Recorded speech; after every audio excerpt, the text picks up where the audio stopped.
कहते हैं अगर इस धरती पर कहीं असली नर्क मौजूद है तो वो है सहारा रेगिस्तान। दिन में यहाँ का सूरज मानो आग बरसाता है और रात का सन्नाटा इतना गहरा होता है कि इंसान अपनी दिल की धड़कन तक सुन सकता है।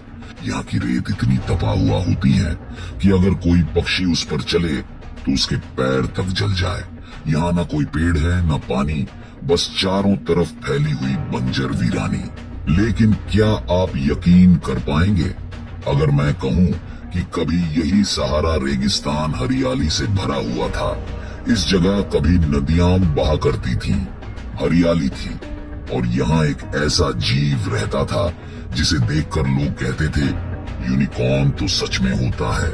हाँ, एक ऐसा जीव जो इंसान की लालच का शिकार हुआ और फिर उसी इंसान की मेहनत से मानो कोई करिश्मा हुआ, वो फिर से जिंदा लौट आया।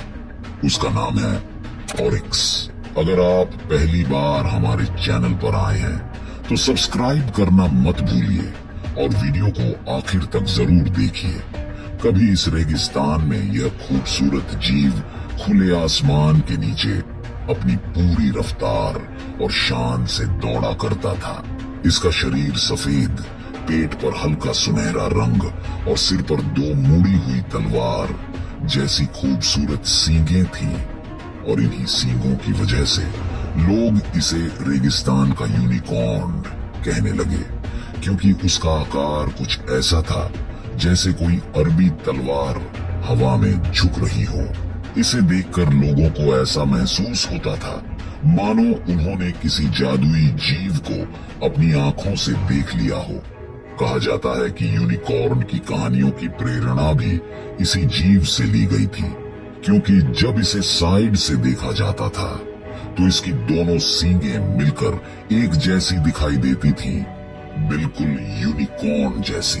मनोज के सिर पर सिर्फ एक सींग थी, लेकिन ओरिक्स की असली ताकत उसकी खूबसूरती में नहीं बल्कि उसके जिंदा रहने की क्षमता में थी।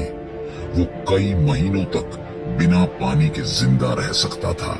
वो सूखे पौधों और जड़ों को खाकर भी जिंदा रह सकता था। वो ऐसा जीव था जो तपते हुए रेगिस्तान की सबसे कठोर परिस्थितियों में भी जिंदा रह सकता था। एक सच्चा सर्वाइवर। लेकिन इंसानों ने उसकी ताकत और सुंदरता की कद्र नहीं की बल्कि उसका फायदा उठाने लगे। कोई उसकी कीमती खाल के लिए उसे मारता था तो कोई उसके मांस के लिए। यहाँ तक कि कुछ अमीर लोग उसकी तलवार जैसी नुकीली सींगों को अपने महलों की दीवारों पर सजावट के तौर पर लगाना चाहते थे। जब इंसानों के हाथों में बंदूकें और जीप्स आ गई तो उसका शिकार और भी आसान बन गया। वो दौड़ तो सकता था लेकिन इंसानी मशीनों की तेज रफ्तार के आगे टिक नहीं सका और 1970 के दशक तक हालत इतनी बुरी हो गई कि सहारा के रेगिस्तान से उसका नाम और अस्तित्व दोनों मिट गए। वैज्ञानिकों ने भारी मन से बताया कि सीनेटर होनो रेक्स नाम का वह जीव अब जंगलों में नहीं बचा। वो अब सिर्फ इतिहास का हिस्सा बन चुका है। वो वही जीव था जिसने इंसानों के साथ सदियों तक सहारा के रेगिस्तान में जिंदगी बिताई थी, लेकिन अब वो केवल इतिहास के पन्नों में जिंदा था। लेकिन प्रकृति कभी हार नहीं मानती और कुछ इंसान भी ऐसे थे जिन्होंने इस कहानी को यहीं खत्म नहीं होने दिया। दुनिया के अलग अलग देशों के चिड़ियाघरों में इस प्रजाति के कुछ सदस्य अब भी जिंदा थे। वैज्ञानिकों ने तय किया अगर इंसान की वजह से ये विलुप्त हुआ है तो इंसान की मेहनत से इसे फिर से जिंदा किया जा सकता है। और फिर शुरू हुआ एक नया मिशन जिसमें दुनिया भर के चिड़ियाघरों से इन जीवों को लाकर सुरक्षित माहौल में पाला गया ताकि एक दिन ये फिर से धरती पर लौट सकें।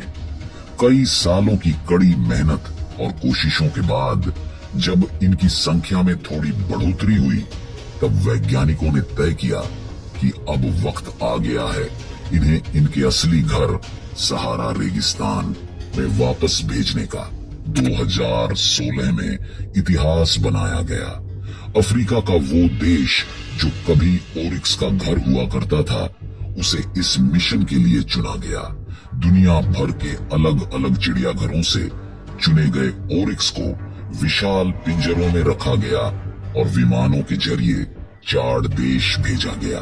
सोचिए, जैसे रेगिस्तान का खोया हुआ बच्चा अब हवाई जहाज में बैठकर अपने असली घर लौट रहा था।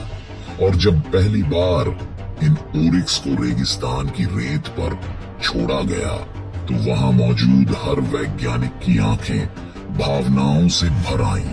गांव के कई बुजुर्गों ने कहा, हमने इन जानवरों को अपने बचपन में देखा था, कभी नहीं लगा था कि ये दोबारा हमारी आंखों के सामने लौट आएंगे।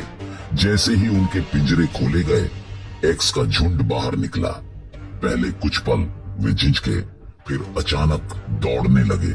उनकी आवाज हवा में गूंजने लगी और सहारा का सन्नाटा मानो फिर से जीवन से भर उठा। मगर उनकी यह वापसी बिल्कुल आसान नहीं थी। रात के समय कई एक्स नए माहौल में ढल नहीं सके और मर गए। कुछ पर तो शिकारियों ने हमला करने की कोशिश भी की। कभी कभी भीषण सूखा पड़ता, जिससे पानी और भोजन जुटाना बेहद कठिन हो जाता। फिर भी वैज्ञानिकों और संरक्षणकर्ताओं ने कभी हार नहीं मानी। वे अपने मिशन पर डटे रहे।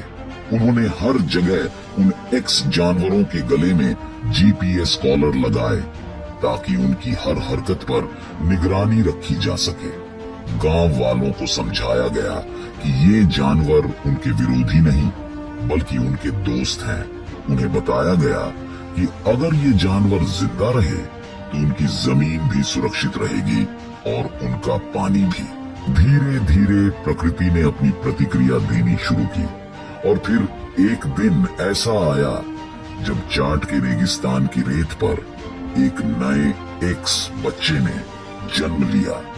वैज्ञानिकों ने कहा, यह सिर्फ एक जानवर के बच्चे का जन्म नहीं बल्कि उम्मीद के पुनर्जन्म का संकेत है।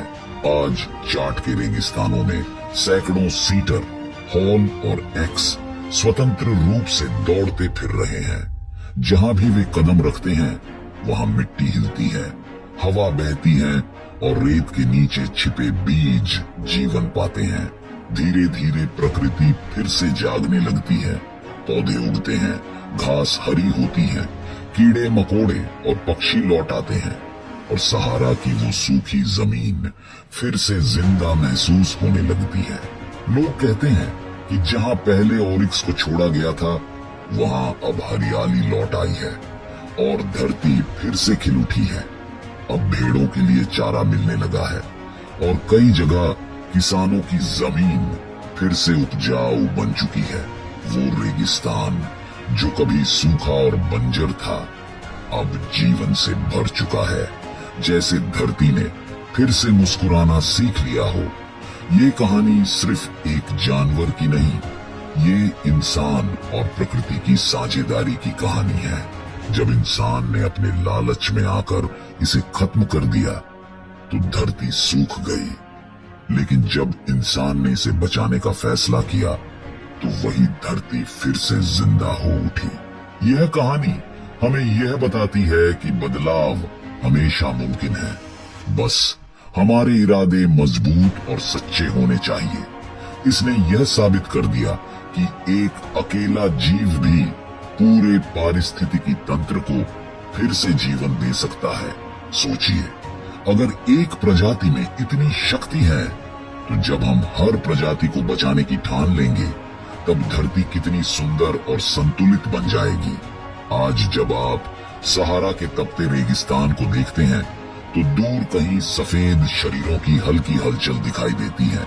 हवा में झूलते उनके सींग ऐसे लगते हैं जैसे धरती खुद अपनी जीत का झंडा फहरा रही हो। अब वह सिर्फ एक जानवर नहीं बल्कि एक प्रेरणा बन गया है।